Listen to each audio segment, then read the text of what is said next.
નમસ્કાર દર્શક મિત્રો, આજના મુખ્ય અને અગત્યના સમાચાર વિશે ફટાફટ જાણી લઈએ તે પહેલાં જો તમે અમારી ચેનલમાં નવા હોય અને સબસ્ક્રાઇબ ના કરી હોય તો સબસ્ક્રાઇબ કરી લેજો।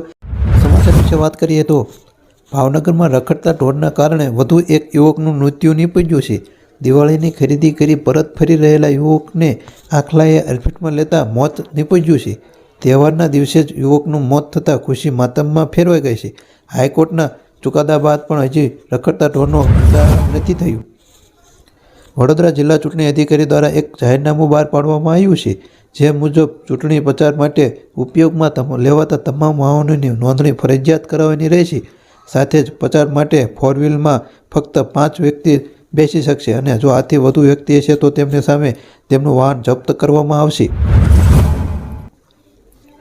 આમ આદમી પાર્ટીના ગુજરાત પ્રદેશ અધ્યક્ષ ગોપાલ ઇટાલિયા સુરતની કતારગામ બેઠકથી ચૂંટણી લડશે। દિલ્હીના મુખ્યમંત્રી અને આમ આદમી પાર્ટીના રાષ્ટ્રીય સંયોજક અરવિંદ કેજરીવાલે ટ્વીટ કરીને ગોપાલ ઇટાલિયાને કતારગામથી ચૂંટણી લડશે તેવી જાહેરાત કરી હતી। જેમ જેમ ચૂંટણી નજીક આવે છે તેમ તેમ હવે મોટા નેતાઓના આટાફેરા પણ ગુજરાતમાં વધી રહ્યા છે। ત્યારે વધુ એક સમાચાર આવી રહ્યા છે। જો દર્શક મિત્રો તમે રોજે રોજના અને તાજા સમાચાર જાણવા માંગતા હોય તો અમારી ચેનલને સબસ્ક્રાઇબ કરી લેજો અને બાજુમાં આપેલ 2 લાઇક બટન દબાવવાનું ના ભૂલશો। અને જો તમને અમારો વિડીયો સારો લાગે તો બીજા દર્શક ભાઈઓને મોકલવા વિનંતી, લાઇક આપજો અને કોમેન્ટમાં જરૂર જણાવજો। ધન્યવાદ। જય જવાન, જય કિસાન।